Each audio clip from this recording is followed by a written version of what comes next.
안녕하세요. 안녕하세요. 법률사무소 소연의 김 변호사. 안 변호사입니다. 네, 안 변호사님 안녕하십니까? 네, 안녕하세요. 네, 대부분의 직장은 점심시간 이후 퇴근하기 전까지 일을 하는 경우가 통상적이긴 합니다. 그러나 업무 특성상 근무 중에 대부분의 시간을 대기하고 있는 직업도 많습니다. 네, 그렇습니다. 예를 들면 경비원을 포함한 아파트 관리 직원이라든지 버스 기사님들, 요양보호사님들, 경찰 공무원, 소방 공무원 또는 소방 유사 직종에 계신 분들, 그다음에 교정 공무원, 이렇게 업무의 성질상 필수적으로 대기 시간이라고 하는 것이 있을 수밖에 없는 그런 직종이 의외로 많습니다. 네, 이렇게 대기하고 있는 시간이 많은 직업의 경우에 근로시간인지 휴게시간인지에 대해서 다툼이 있는 경우가 많은데요. 여기서 문제가 되는 대기시간, 근로시간, 휴게시간의 개념에 대해서 우선 좀 간략하게 설명을 해주시죠. 먼저 명확히 좀 전제하고 말씀드려야 될 것이, 저희가 말씀드리고 있는 대기시간이라고 하는 개념은 근로기준법에서 말하는 그 대기시간은 아닙니다. 혹시 착각하실까봐 먼저 설명을 간단히 드리면, 근로기준법상은 이미 사용자의 지휘감독 아래에 있는 대기시간은 근로시간으로 본다라고 규정이 되어 있습니다. 오늘 설명드리려고 하는 대기시간이라고 하는 개념은 그런 법적인 개념이 아니고 실제 외형적으로 보이는 대기시간을 말씀드리려고 하는 겁니다. 언뜻 보면 휴게시간인 것 같기도 하고 언뜻 보면 근로시간인 것 같기도 하는 그런 대기시간이라는 것을 말씀드리려고 하는 거지, 법적인 개념을 말씀드리는 것이 아니다라는 것을 먼저 명확히 아시고 간단하게 설명을 드리겠습니다.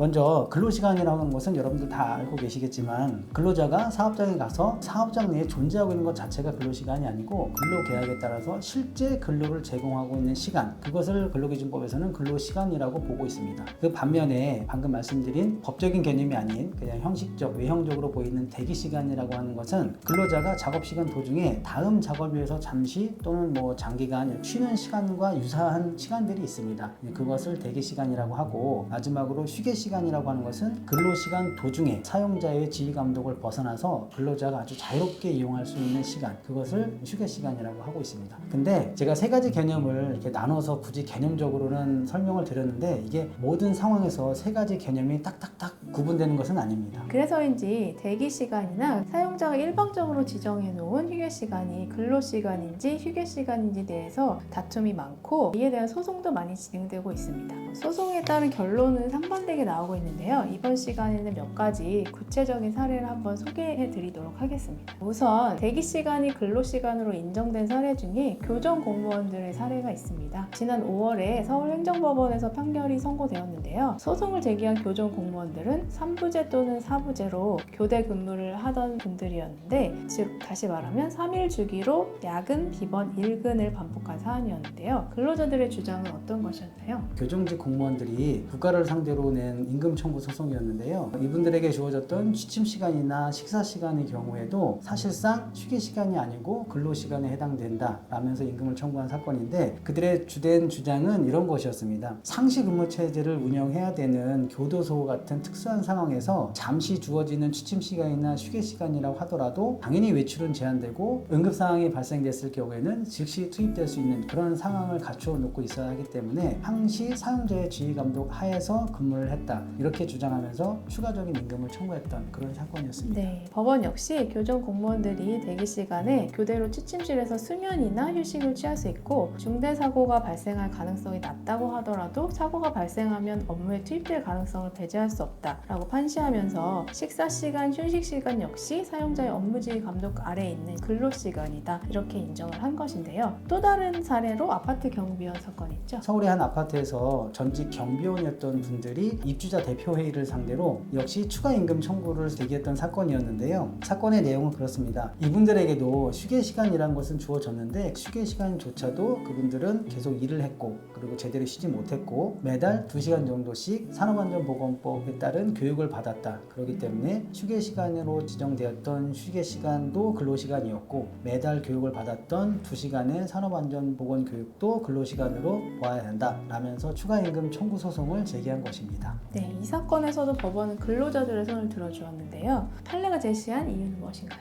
1심에서는 증거가 부족하다는 이유로 경비원들이 패소했습니다. 이와 다르게 항소심에서는 경비원들이 머물렀던 초소가 비좁은 초소였었고 항시 근무복을 입고 있었으며 민원이 발생했을 경우에는 언제나 민원에 대응해야 되는 상황을 만들어 놓고 있어야 된다라고 봤기 때문에 그 역시 근로시간으로 봤고, 방금 전에 말씀드렸던 산업안전보건교육에 투입됐던 2시간의 이상의 교육 시간도 근로 시간으로 봐야 된다. 이렇게 판단을 하면서 휴게 시간으로 지정됐던 시간과 산업안전보건교육에 따른 교육을 받는 시간도 모두 근로 시간으로 보고 추가 임금 청구 소송을 인용해줬던 사례였고, 입주자 대표회의가 상고를 했으나 상고는 대법원에서 기각됐습니다.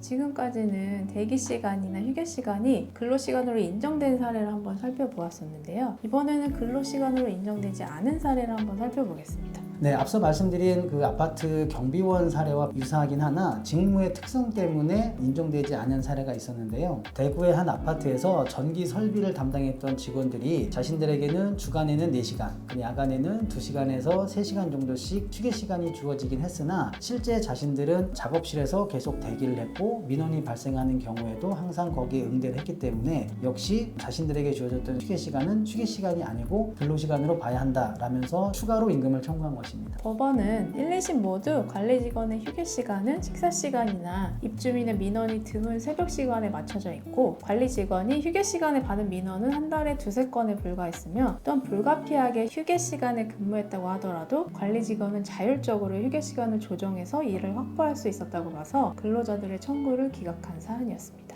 근로자들의 청구가 기각된 또 다른 사안을 한번 소개시켜 주시죠. 이번엔 좀 다르게 버스 기사들이 버스 회사를 상대로 추가 임금 소송을 제기한 것인데요. 버스 운행 시간 사이에 배차 시간 간격 때문에 어쩔 수 없이 대기하는 시간들이 있었습니다. 근데 버스 기사들은 그 시간에도 차량을 청소한다든지 아니면 검차를 한다든지 이렇게 운행과 관련된 업무를 했고, 남는 시간에는 빠르게 식사를 해야 했기 때문에 제대로 된 휴게 시간을 보장받지 못했다라고 하면서 버스 회사를 상대로 임금 청구를 한 것입니다. 대법원은 버스 기사들의 운행 대기 시간은 휴식에 가깝다라고 판시해서 근로자들의 청구를 기각한 사안이었습니다. 앞서 말씀드린 대로 사용자가 지정해 놓은 휴게 시간이라고 하는 것이 진정한 휴게 시간인지 아니면 근로 시간인지 딱 잘라서 단편적으로 말씀드릴 수는 없고, 구체적인 상황마다 그것이 실제로 근로 시간인지 아니면 대기 시간으로서 근로 시간에 해당되는 건지 아니면 휴게 시간에 해당되는 것인지는 각각 처해진 상황마다 다르게 판단돼야 되기 때문에 본인들이 현재 일하고 있는 사업장의 환경을 잘 생각하셔서 다시 한번 생각해 보시면 좋겠습니다. 네, 특히 대기 시간이 필수적으로 존재하는 근로자들의 경우에는 자신의 대기 시간이 휴게 시간인지 근로 시간인지에 대해서 한번 점검해 보시는 것도 좋을 것 같습니다.